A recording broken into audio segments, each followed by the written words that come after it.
안녕하십니까. 암호화폐 정보를 전달해드리는 닥터 비트맨입니다. 네, 즐거운 수요일의 아침이 밝아왔습니다. 벌써 평일의 절반이 찾아왔는데요. 네, 오늘 하루도 화이팅 하시길 바라면서 수요일의 아침은 과연 어떠한 소식들이 반겨주게 될지 보도록 하겠습니다. 네, 일단 그 전에 갤럭시 S10 암호화폐 지갑의 지원 코인으로 주목받았었던 코스모스 코인 아마 다들 아시리라 생각이 듭니다. 네, 현재 이 코스모스 코인을 이제 크립토닷컴에서 50% 세일 판매를 하고 있는데요. 네, 한국 시간으로 오늘 오후 3시 마감이라고 하네요. 네, 링크는 아래 설명란에 적어놨습니다. 링크를 통해 가입하시고 이 코스모스 코인뿐만 아니라 정기적으로 할인을 하고 있으니 가입해 두시면 유용하시리라 생각이 듭니다. 네, 앱과 거래소의 연동도 가능하니 이 점 알아두시면 좋을 것 같습니다. 네, 그러면 제가 준비해온 소식으로 넘어가도록 하겠습니다. 네, 어제는 암호화폐 시장에 반등이 일어났죠. 시장의 반등과 함께 많은 소식들이 나오고 있습니다. 네, 1248개의 비트코인의 이체가 발생을 했는데 코인베이스 내부에서 이동이 발생을 했습니다. 네, 이런 대규모 이동 소식과 더불어 어제는 감소했었던 비트코인의 신규 지갑 주소가 오늘은 증가를 했는데요. 네, 비트코인의 신규 지갑 주소는 증가를 하면서 13%가량 증가를 했다고 합니다.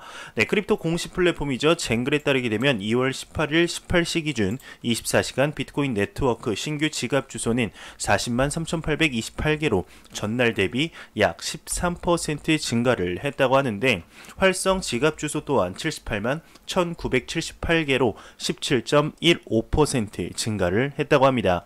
네, 비트코인의 신규 지갑 주소가 증가한다는 것은 그만큼 신규 자금이 들어오고 있다 얘기를 한 것이겠죠. 네, 긍정적이다 볼 수 있을 것 같습니다.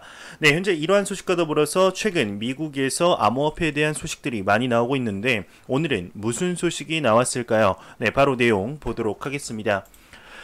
네, 지금 미국 정부가 주식 투자 세제 혜택을 검토하는 것 같다 이런 내용이 나오고 있습니다. 네, 트럼프 대통령이 이끄는 미국 행정부가 주식 투자에 대해 세제 혜택을 검토하고 있는 것으로 알려졌는데요. 네, CNBC 등의 보도에 따르게 되면 가정소득에서 401k 즉 민간 영리기업의 종업원 대상 확정 기여 개인 연금 제도와 같은 전통적인 제도 이외의 방법으로 투자를 하는 분을 비과세로 한다는 것입니다. 네, 비과세되는 금액에는 제한이 있지만 상세한 것은 정해져 있지 않다고 하는데 네, 미국에서는 401k와 IRA 즉 개인퇴직, 계좌 등 노후자금 투자를 촉진시키는 제도가 있으며 IRA의 경우 종류에 따라 다르지만 운용에 따른 수익은 비과세라는 특징이 있다고 합니다. 네, 또한 커들로 국가경제회의 NEC 위원장이 CNBC에 말한 바에 따르게 되면 주식 뿐만 아니라 채권 투자도 이 감세 플랜에 포함될 가능성이 있는데 네, 비트코인을 비롯한 암호화폐 투자에 대해서는 언급은 없었지만 암호화폐인 IRA도 이미 있다는 등에서 감세 대상이 포함될 가능성도 충분히 있다고 합니다. 네, 미국은 올 가을 대선을 앞두고 있어 재선을 노리는 트럼프 행정부로서는 지금까지 임기 동안에 미국 주식시장의 호조를 선거까지 유지하는 것이 필요한 요소죠. 네, 트럼프 정부는 이제 주식시장에서 S&P 500의 최고치 경신과 같은 주가 지표의 퍼포먼스가 좋았던 일을 정권의 성과로서 선전을 했습니다.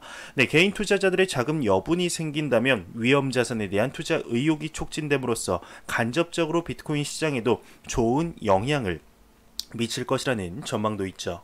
네, 이러한 소식과 더불어서 대한민국에서도 소식이 한 가지 나왔습니다. 한국은행이 블록체인 채권 연구에 착수를 했다고 하는데 한번 보도록 하겠습니다. 네, 한국은행이 블록체인 채권 연구에 착수를 했다고 합니다. 국채 거래를 테스트한다고 하는데 13일 한국은행과 금융시장에 따르게 되면 한국은행은 작년 말 사업자를 선정하고 블록체인 채권 시스템을 개발하고 있으며 이를 통해 분산 원장 기술을 적용한 국채 거래를 테스트하고 있다고 합니다. 네, 현재 채권 거래와의 차이는 예탁결제원이 이제 관리하는 기록이 블록체인 기술을 적용해 여러 노드가 동시에 정보를 공유하는 분산 원장 형식으로 바뀐다 다는 점인데 네, 분산 원장 방식은 거래가 발생하면 거래 참가자가 합의를 통해서 각자의 원장에 해당하는 내용을 기록하는 방식이라고 합니다. 네, 한은과 예탁 결제원 그리고 거래에 관련된 다른 금융기관들이 각 노드에 해당한다는 말이죠. 네, 한국은행의 연구는 세계은행의 사례를 참고해 이제 진행되고 있는데요. 세계은행은 2018년 이제 호주 커먼웰스 은행과 함께 블록체인 채권 본드아이를 발행한 바 있습니다. 네, 본드아이의 경우는 이제 참여자를 제한하는 프라이빗 형태의 이더리움 프로토콜을 기반으로 발행된 채권입니다. 2018년 8월 2년 만기로 발행해 올해가 이제 첫 만기가 돌아오게 되는데, 네, 한국은행은 이번에 세계은행과 달리 채권 발행 과정을 제외하고 이미 채권이 발행된 상황을 가정한 테스트를 진행했습니다. 네, 현재 한은은 이제 테스트는 연구 능력을 끌어올리기 위한 개념 검증 단계다 이렇게 언급을 하는 중입니다. 네, 또 블록체인 채권을 도입하기 위해서는 거래에 문제가 발생했을 때 책임 소재를 명확히 하기 위한 법률을 구비할 필요가 있다는 지적도 나오고 있는데요. 네, 중앙에 집중된 관리 시스템과 달리 분산 원장 기술을 적용하면 사고 발생 시 책임 소재가 불분명해질 수 있기 때문이죠. 네, 한국은행 관계자는 국채를 이용해 증권과 현금 거래를 분산 원장에 기록하고 실시간 동시결제 채권 거래 시스템이 가능한지 테스트하는 것이라며 실제로 서비스를 하려는 것은 아니다 강조를 했습니다. 네, 과연 이러한 한국은행의 모습들, 얼마 전에는 이제 한국은행이 중앙은행 디지털 화폐인 CBDC 연구 조직을 만든다 했었죠. 네, 이것과 과연 전혀 무관할지 조금 더 지켜봐야 할 것 같습니다. 조금씩 세계가 변화하고 있는 것 같네요. 네, 이러한 소식과 더불어서 현재 안 좋은 이야기가 돌고 있는데 한 암호화폐 거래소에 먹튀가 발생했을 가능성이 높아졌습니다. 그 거래소는 바로 F코인 거래소인데요. 네, 일단 내용 한번 보도록 하겠습니다. 네, F코인 거래소가 이제 먹튀 가능성을 제기했는데 경영 악화로 고객 자금 환불 의사 밝힌 지 하루 만에 이러한 얘기가 나오고 있습니다. 네, 해외 암호화폐 거래소 F코인에서 고객 자산의 환불이 장기화된다는 보고서가 공개된 지 하루 만에 새로운 먹튀 사기의 가능성이 부각됐는데요. 네, 어제 F코인 공식 블로그에서 공동 창업자 장쯔엔이 공개한 F코인의 진실이라는 제목의 공개글이 공개됐습니다. 네, 내용은 이제 해킹이 아닌 경영 상황과 거래소 시스템 측면에서 개선의 전망이 어려운 상황에 빠지면서 7천에서 13,000BTC, 하나로 약 800억에서 1,490억 원의 고객 자산이 출금할 수 없는 상황에 있다 밝혔습니다. 사용자 측의 자금이 장기간에 걸쳐 반환되지 않을 전망으로 장쯔엔 측은 1에서 3년에 걸쳐 반환하겠다는 의사를 밝혔는데, 네, 그리고 자금에 접근할 수 없다는 성명 내용과는 달리 콜드 월렛에서 비트코인이 대형 거래소로 분산되어 이동되고 있는 상황이 새롭게 밝혀졌기 때문이죠. 네, 업계 관계자로부터는 먹튀 사기가 아니냐는 가능성이 지금 지적이 되고 있습니다. 암호화폐 업계의 중국 관측통이자 암호화폐 투자회사 프리미티브 벤처스의 공동 창업자인 도비 완의 경우는 F코인의 콜드 지갑으로부터 대량의 암호화폐가 많은 암호화폐 거래소로 이제 보내지고 있다 트윗을 통해 알렸습니다. 네, 이 사진에는 이제 철몇피의 경영자들이다, 이 주소에서 자산이 움직이고 있다 적혀 있는데, 네, 데이터에 따르게 되면 자금은 OKEX나 이제 후오비, GB 거래소나 바이낸스 등 대기업 거래소로 송금이 되고 있어 분산된 송금 이력을 확인할 수 있다고 합니다. 네, F코인 측의 설명으로는 시스템의 복원에 시간이 걸리기 때문에 통상 출금의 서비스가 정지하고 있는 상태라 이메일로 수동 출금 접수를 받던 상황이었다고 하는데요. 네, 해당 콜드 지갑에서는 출금이 불가능한 상황에 있습니다. 네, 그러나 이 같은 출금 이력이 블록체인상에서 추적되면서 고객 측 설명과 실제 상황이 다를 수 있다는 것이죠. 네, 도비완이 조사한 결과 마지막으로 F코인에서 출금이 이뤄진 시간이 2월 14일 이후 콜렛에는 비어 있었다고 합니다. 구체적인 경위는 이렇게 될 것이라고 지적을 했는데, 네, 이 네 가지 사진에 보시는 2월 10일 팀의 자체 암호화폐 FT 토큰이죠. 거래소 코인을 모두 소각하고 10에서 11일 사이에는 FT 토큰 소각을 지켜본 투자자들이 FT 토큰 가격 상승의 희망을 가지고 입금을 한 것이죠. 네, 11일에는 F코인이 이제 IT 시스템 위험 명목하에 유지 보수를 발표하며 14일 콜드 지갑의 자산을 모두 출금하고 마지막 전송 후 48시간 F코인의 진실이라는 글이 발표가 된 것입니다. 네, 바이낸스 SEO 장펑자오 또한 F코인의 상황에 대해 입을 열었습니다. 네, 그는 트윗을 통해서 지목하고 비난한 적은 거의 없었지만 2018년 당초 나는 F코인이 다단계라고 언급한 바 있었다고 언급을 했는데, 네, 또한 자오는 이제 F코인 창업자들이 자신들의 계획을 비트코인보다 더 나은 발명이라 불렀는데 F코인은 현재 고객 자금 출금 신청을 이메일을 통해 접수하고 있지만 향후 고객 자산이 모두 반환될지가 초점이 되고 있죠. 네, 과연 이 사건이 어떻게 해결이 되게 될지 한번 보도록 하겠습니다. 네, 매일같이 나오는 리플 XRP에 관한 소식이 오늘도 또한 나왔습니다. 오늘은 리플 SEO죠. 브래드 갈링하우스가 5년 후 아마존 같은 기업이 목표다 언급을 하면서 IPO에 관해서도 언급을 했는데, 네, 한번 보도록 하겠습니다. 네, 리플 SEO 브래드 갈링하우스는 5년 후 아마존 같은 기업이 목표다, IPO와 XRP 은행 이용 등 많은 언급을 했습니다. 네, 사전 공지가 돼 눈길을 끌었던 리플의 브래드 갈링하우스 이제 CEO에 대해 미국 유력 매체 CNN 인터뷰 내용이 공개가 됐습니다.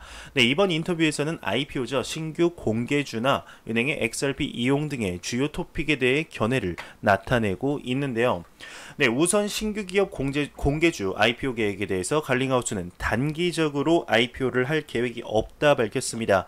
네, 그는 이전 발언에 대해 오해를 한 것 같다며 당시 2020년에는 다양한 블록체인 암호화폐 기업의 IPO가 이뤄질 가능성이 있지만 리플은 처음도 끝도 아니다고 말한 것은 개방적인 표현이었을 뿐 IPO를 한다는 것 자체가 결정되어 있는 것은 아니다 언급을 했습니다.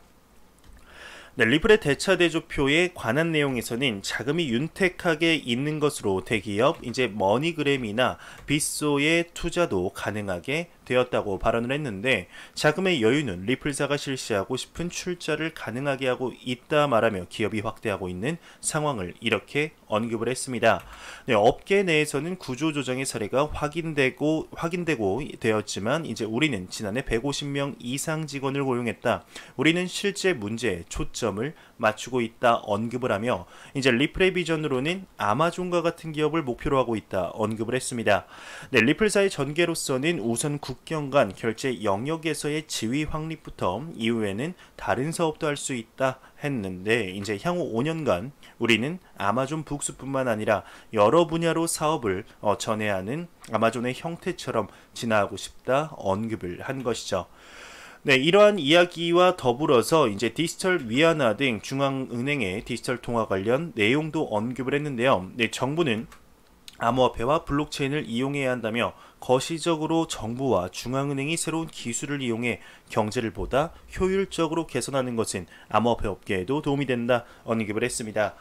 네, XRP의 이제 은행 이용에 대해서는 현재 리플사는 상업은행과 결제업체를 위한 서비스에 집중하고 있지만 물론 그 이외의 서비스 대상도 생각하고 있다 말을 하면서 연방은행 등 중앙은행의 XRP 기반의 송금 결제 플랫폼을 제공할 가능성이 있는가라는 질문에도 이제 부정을 하지는 않았다고 합니다. 네, 그러면서 이제 XRP의 유가 증권 문제에 대해서는 미국 규제 당국과 적극적으로 협의하고 있다 발언에 그쳤는데요. 네, XRP뿐만 아니라 암호화폐 업계 전체로 보아도 예전처럼 투기적 분야가 아니며 많은 나라에서 규제의 명확화나 정비가 진행되고 있어 2020년은 업계에 있어서 반환점이 된다 말을 맺었습니다. 네, 기나긴 인터뷰였는데 2020년 리플사의 사업 확장과 그에 따른 XRP의 가격 상승 조금 더 지켜봐야 되지 않을까 생각이 듭니다. 네, 이러한 소식과 더불어서 이제 이더리움의 CEO죠. 비탈릭 부테린이 이더리움 2.0과 디파이에 대해 견해를 밝혔습니다. 네, 이더리움 공동 창업자인 비탈릭 부테린은 이제 이벤트에서 탈중앙화 금융 디파이와 이더리움 2.0 그리고 이더리움 커뮤니티에 대해서 언급을 했는데요. 네, 디파이에 대해서는 가장 단순한 것이 가장 사용자들을 많이 획득한다 설명을 했습니다. 그는 가장 단순한 디파이부터 스테이블 코인, 합성 자산, 분산형, 거래소죠. 덱스와 같은 심플한 유즈 케이스를 많은 이용자가 이용하게 될 것이다 언급을 했는데, 네, 그러나 개발이나 테스트를 거듭하는 한편 세컨드 레이어 솔루션과 같은 확장성을 향상시키는 새로운 기술이 또 있다 설명을 하면서, 또한 비탈릭 부테린 본인이 없어도 이더리움은 살아남을 수 있는가 생각하냐, 어떻게 생각하냐라는 질문에 뭐 두 가지 생각이 있다. 우선 기술적 관점에서는 새로운 연구자가 참가하여 확실히 향후에도 이더리움은 살아남을 수 있다라며, 사회적인 관점에서는 어떻게 될지 모른다 이렇게 언급을 했네요.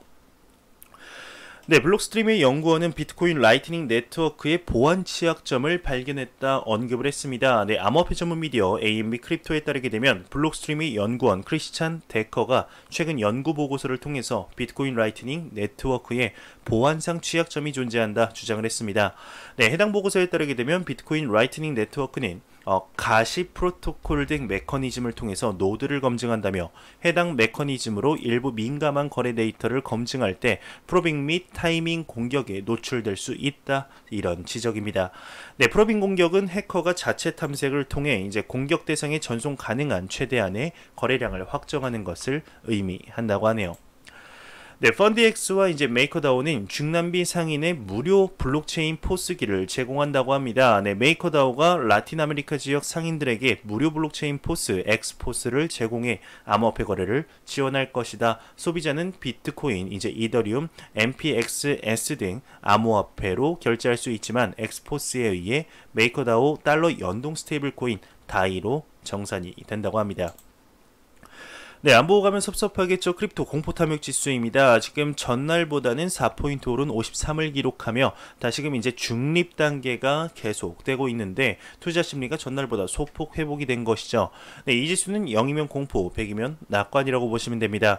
네, 지금 53포인트, 그렇게 뭐 낮은 점수도 아니지만 높은 포인트도 아닙니다. 2월달이 이제 한 10일 정도 남았는데 2월달이 마무리되기 전에 다시 한번 70, 80, 90까지 기록하는 그날이 하루빨리 왔으면 좋겠습니다.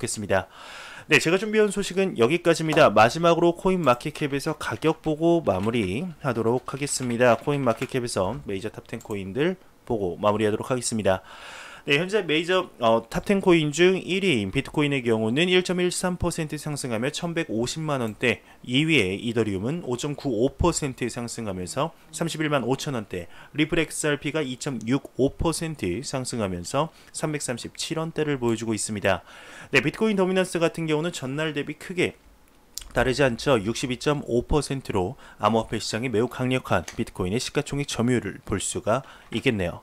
네, 제가 준비한 소식은 여기까지입니다. 영상이 도움이 되셨다면 구독과 좋아요 그리고 광고 한 편만 처음부터 끝까지 시청해 주시기 바랍니다. 이 채널은 오직 광고 수익으로 운영이 되게 됩니다. 항상 영상 시청해 주시는 시청자분들, 구독자분들 너무나 감사합니다. 저는 다음 영상으로 찾아뵙도록 하겠습니다. 지금까지 닥터 비트맨이었습니다. 감사합니다.